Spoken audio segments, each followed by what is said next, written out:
নেটওয়ার্কের সমস্যা ছিল। ও এতক্ষণ কি বলছি কিছুই বলেন নাই। না, না। পেস্টের বিষয়ে বলতেছিলেন। পেস্টের গুণাগুণ। পেস্ট বললাম না যে পায়ে শীতকাল আসলে মানে শুধু পায়ের আঙ্গুল প্রত্যেকটা আঙ্গুল চুলকায় বুঝছেন? জি। চুলকায় কালো হয়ে যায়।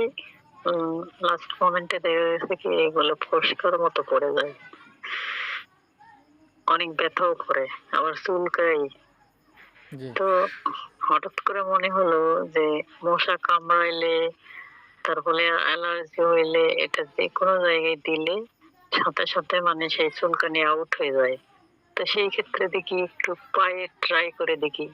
তো একদিন দিলাম না, পরের দিন দেখলাম মোটামুটি ভালো। তো কয়েকদিন লাগাতার ইউজ করলাম বুঝছেন? জি। ইউজ করার পরে ওই সমস্যাটা এবার আমার একেবারে হয়ইনি। আলহাম আলহামদুলিল্লাহ। তাহলে দেখেন ১৫০ গ্রাম একটা পেস্টের দাম ৳১,০০০ নিক। এই যে সমস্যা, এই সমস্যার জন্য আপনি ডক্টরের কাছে গেলে তো ৳৫০০ ওষুধ দিত। হুম। তো আমাদের পেস্ট আমরা ব্যবহার করি দাঁতের যেকোনো সমস্যার জন্য, মুখের যেকোনো সমস্যার পাশাপাশি যদি এই সমস্যাগুলো যায়, তাহলে কেউ যদি বলে এই পেস্টটার দাম ৳১,০০০ একটু বেশি হয়ে যায়। এটা কি আসলে একটু বেশি? না এর মধ্যে যে গুণাগুণ দেয়া আছে ওই জিনিসগুলোর দাম বেশি? এই যে আপনার স্পিরুলিনিয়া, জি। হুম? এটা ছোটটা ৳১২০০ মনে হয় না?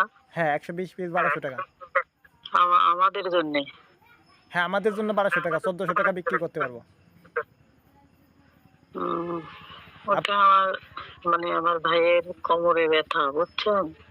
হ্যাঁ, তো আমি ওকে বলছিলাম এটা খা আর সঙ্গে মাসেল অয়েলটা ব্যবহার কর।